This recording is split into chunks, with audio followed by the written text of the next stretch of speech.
ગાર્ડનમાં જાય જો આ જન્મમાં ગાર્ડન ખુલ્લું મૂકવામાં આવે તોની વાત છે, પણ જો ખુલ્લું જ ન મૂકવામાં આવે તો પાર્કિંગનો કોઈ સવાલ જ ઊભો નથી થતો. સુધીની સુરક્ષા દિવાલ બનાવો છો તો તમે ગાર્ડનની આ દિવાલની શું આવશ્યકતા ઊભી થઈ?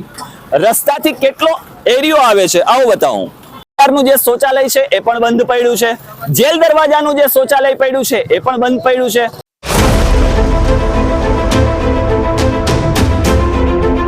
મિત્રો સ્વાગત કરું છું આજના વિડીયોમાં. માંગરોળની તમામ સમસ્યાઓથી તમે બધા વાકેફ છો.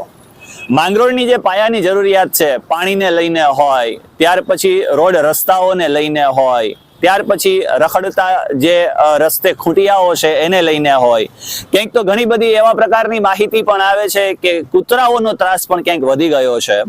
અઢળક પ્રકારની એવી સમસ્યાઓ માંગરોળની અંદર નગરપાલિકા દ્વારા પ્રસરી રહી છે તો રહી જ છે, પરંતુ માંગરોળને આજ દિન સુધી, હજુ તો ગટર યોજનાનું કામ પણ શરૂ નથી થયું, પરંતુ આજ દિન સુધી માંગરોળના ભૂલકાઓ આ ગાર્ડન માટે ક્યાંક તડપી રહ્યા છે. એ મીટ માંડીને બેઠા છે કે જે માંગરોળ જે ગાર્ડન છે, જે વેરાવળ બાયપાસ રોડ પર જે ગાર્ડન બનાવવામાં આવ્યું છે, અને અગાઉ પણ મેં મારા વિડીયોના માધ્યમથી આ બાબત તમારી સમક્ષ રજૂ કરેલી પણ છે, પરંતુ આજ દિન સુધી એ ખુલ્લું મૂકવામાં નથી આવ્યું. આજ દિન સુધી આ બાળકો રાહ જોઈને બેઠા છે કે હવે ક્યારે આ ગાર્ડન ખુલ્લું મૂકવામાં આવશે. હમણાં થોડાક જ સમય પહેલા ગાર્ડનની અંદર હું ઊભો છું ને, જે ગાર્ડનમાં, એટલે કે આ ગાર્ડનની બારોબાર તમે મસ્ત મજાના બે સિંહોના સ્કલ્પચર જોઈ રહ્યા છો. હા, ત્યારબાદ અહીંયા આ એક તમે દિવાલ જોઈ રહ્યા છો કે દિવાલની અંદરની બાજુ ઓલરેડી બાઉન્ડ્રી બંધાયેલી છે, અને આ જે બાઉન્ડ્રી બંધાયેલી છે ને એ બાઉન્ડ્રીની અંદરની બાજુ મસ્ત મજાનું એવું ગાર્ડન બનેલું છે. અને આ ગાર્ડનની અંદર જે હાલ અત્યારે વૃક્ષો વાવ્યા ને, વૃક્ષોનું નિકંદન નીકળી ગયું છે. આહા, કેટલા રૂપિયાનું પાણી કરી નાખ્યું છે આ લોકોએ.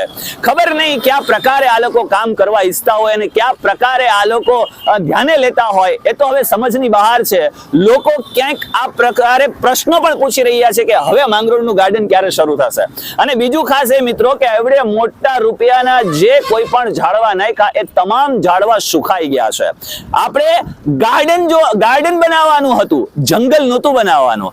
આવા પ્રકારનું જંગલ અંદર તમે જોશો ને તો તમને ખબર પડશે. પણ આજે હું અહીંયા એ બાબતને લઈને આવ્યો છું કે ઓલરેડી આ એક દિવાલ છે, એ બાઉન્ડ્રીની દિવાલ છે, અને અહીંયા જે છે એ પાર્કિંગ એરિયા છે. તો પછી આ જે અહીંયા ખોદકામ કરવામાં આવ્યું છે, એ ખોદકામ કોને ધ્યાને લઈને કરવામાં આવ્યું છે? નગરપાલિકાના જે સભ્યો છે ને, એ સભ્યો એવું કહે છે કે આ જે બાંધકામ કરવામાં આવે છે ને એની તો અમને ખબર જ નથી કે ખરેખર કોના થકી બાંધકામ થઈ રહ્યું છે.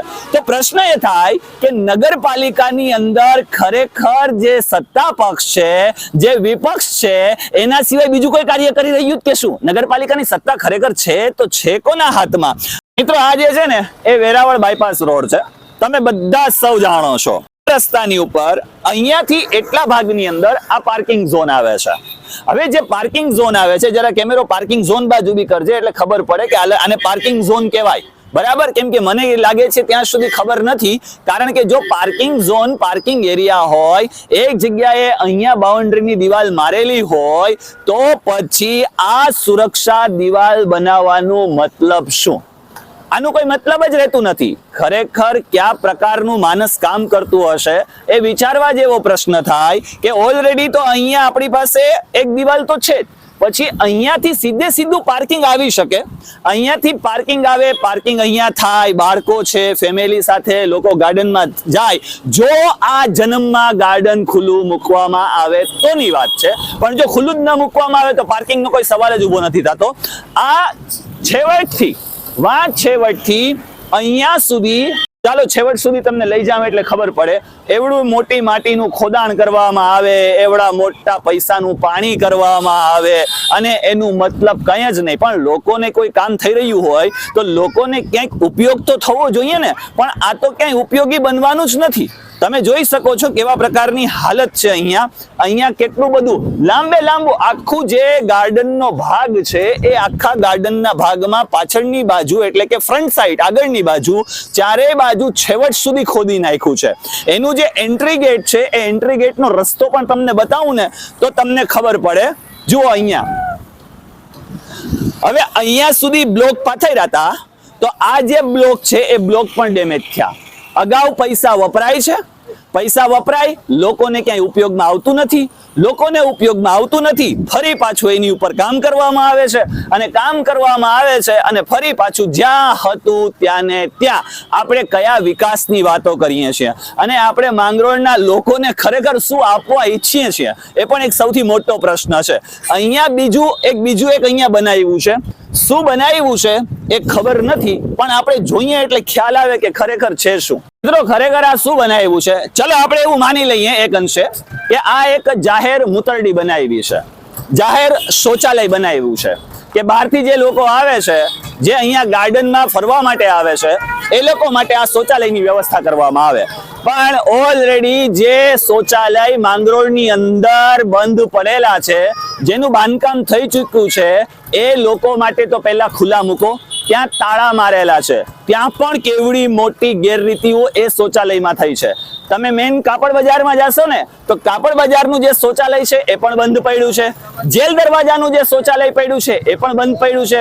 ટાવરે ડિમોલેશન કર્યું હતું, એ ડિમોલેશન સમયગાળા દરમિયાન પણ એક શૌચાલય ત્યાં પડ્યું છે, એ પણ હાલ બંધ પડ્યું છે. પહેલા આ તો તમે ખુલ્લું મૂકો, ત્યાર પછી નવું બનાવજો. જે ઓલરેડી બંધ પડેલું છે એને તો ખુલ્લું મૂકવામાં આવી નથી રહ્યું અને જે છે જ નહીં એની ઉપર પૈસાનું પાણી કરવામાં આવી રહ્યું છે. આવો અહીંયા બીજું બતાવું તમને. હવે અહીંયા સુધી આ કર્યું છે, આ બ્લોક અહીંયા સુધી પાથરા છે જુઓ, અને અહીંયા સુધી આ ખોદકામ કરવામાં આવ્યું છે અહીંયા સુધી.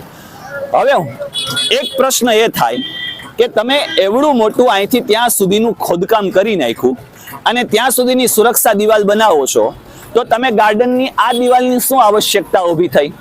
રસ્તાથી કેટલો એરિયો આવે છે આવો બતાવું મિત્રો. આ જુઓ, હવે અહીંયાથી આ 4 વ્હીલનું પાર્કિંગ થઈ શકે એટલો વિસ્તાર આની અંદર બાકી રહે છે, પણ અહીંયા તો હાઈવે રહે છે. તો હાઈવે રહે છે, 4 વ્હીલનું પાર્કિંગ અહીંયા થાય તો એક્સિડન્ટોના અકસ્માતોના ભય રહે, એટલું તો કામ કરતું હોય ને. પરંતુ અહીંયા જુઓ, છેલ્લે તમને જ્યાં મેઇન એન્ટ્રી ગેટ છે એ એન્ટ્રી ગેટ બતાવું, એટલે ત્યાંથી ખરેખર કાર એન્ટર થઈ અને ફરી પાછી પાર્કિંગ ઝોનમાં જશે કે કેમ. આખો રાઉન્ડ મારી અને આપણે અહીંયા એન્ટ્રી ગેટ પાસે પહોંચ્યા. એન્ટ્રી ગેટમાં કાર એન્ટર થાય. હવે એન્ટર થાય તો તમે વિચાર તો કરો, આ માત્ર 8 ફૂટનો ગેપ હશે. 8 ફૂટના ગેપની અંદર આ પ્રકારે તમે અહીંયાથી બંને સાઈડ ખોદાણ કરી નાખ્યું છે. અને નગરપાલિકાના જ્યારે સદસ્યો અને સભ્યોને તો ખબર પણ નથી કે ખરેખર કામ કોણ કરી રહ્યું છે. તો આ કામ કરી કોણ રહ્યું છે, કોના દ્વારા થઈ રહ્યું છે, ક્યાં આધારે થઈ રહ્યું છે, અને આ સુરક્ષા દિવાલની અહીંયા હકીકતમાં જરૂરિયાત હતી? જે માંગરોળની અંદર કામ કરવાના છે એ કામ થઈ નથી રહ્યા, અને જે કરવાના જ નથી એ કામ થઈ રહ્યા છે. આ કેટલા અંશે યોગ્ય? ચાલો એ બધું તો ઠીક છે, પરંતુ આ જે સુરક્ષા દિવાલ છે, શું એ સુરક્ષા દિવાલ યોગ્ય નહોતી કે આ બીજી સુરક્ષા દિવાલ બનાવવાની જરૂરિયાત ઊભી થઈ? માત્ર અને માત્ર દેખાવો થઈ રહ્યો છે, માત્ર અને માત્ર જ્યાં ક્યાંય પણ પૈસાનું પાણી થઈ રહ્યું છે, માત્ર પૈસા વેડફાઈ રહ્યા છે. કોઈ વિકાસ નથી થઈ રહ્યો, કોઈ કાર્ય નથી થઈ રહ્યું, સદસ્યોને ખબર નથી કે ખરેખર શું થઈ રહ્યું છે. હકીકત તો એ થાય, જે ગાર્ડન અત્યાર સુધી બંધ પડેલું છે, લાખો રૂપિયાના ઝાડવા સુખાય છે, લાખો રૂપિયાની રાઈડ બાળકો મીટ માંડીને બેઠા છે, એની અંદર કામ નથી થયું. મોટા પાયે એની અંદર ભ્રષ્ટાચાર થયો છે, અને એ ભ્રષ્ટાચારીઓ માત્ર ખાલી એક જ કામ હોય છે કે આપણે ભ્રષ્ટાચાર કરતા રહેશું. લોકોને શું છે? લોકો તો બસ જુએ છે, માત્ર બે મોઢે વાતો કરે છે અને સૂઈ જાય છે. અને જે લોકોને ખરેખર આ માંગરોળની અંદર વિકાસના નામ ઉપર જે કાર્યો કરવા જોઈએ એ થઈ નથી રહ્યા, કારણ કે લોકો ક્યાંક મૂંગે મોઢે સહન કરી રહ્યા છે, એટલા માટે એ લોકો આ પ્રકારે કામ કરી રહ્યા છે. હવે જોવાનું રહ્યું કે ખરેખર આ દિવાલ કોના માટે છે, અને જોવાનું રહ્યું કે માંગરોળ માટે કરી અને માંગરોળના ભૂલકાઓ માટે કરી અને આ ગાર્ડન ક્યારે ખુલ્લું મૂકવામાં આવશે. મારો પ્રયત્ન હંમેશા એ જ રહેશે કે માંગરોળના વિકાસ માટે, માંગરોળના લોકો માટે સતત અને સખત પ્રયત્ન કરતો રહીશ. માંગરોળના એક ઉચ્ચ લેવલ પર લઈ જવા માટે કરીને જેટલું શક્ય બનશે એટલું એડી ચોટીનું જોર લગાડતો રહીશ. તો મિત્રો, આજના વિડીયોમાં એટલું જ, પરંતુ લોકો સાથે મારી એકમાત્ર અપીલ છે કે જેટલું શક્ય બને એટલું વિશેષ ને વિશેષ સપોર્ટ કરતા રહો. ચેનલ પર નવા છો, ચેનલને સબસ્ક્રાઇબ કરતા રહો. આપણે તમામ લોકોને પાસેથી આ એક જવાબો માંગીશું. તમામ લોકો જે કોઈ પણ અધિકારીઓ પદાધિકારીઓ છે એને પ્રશ્નો પૂછીશું અને જે કંઈ પણ માંગરોળના લોકો માટે શક્ય બનશે એટલું કરીશું. મળીએ છીએ નેક્સ્ટ વિડીયોની અંદર. ત્યાં સુધી ખુશ રહો, પરિવાર સાથે રહો, ખૂબ આનંદમય રહો, ખૂબ પ્રગતિ કરો. ધન્યવાદ. આવજો. Bye bye.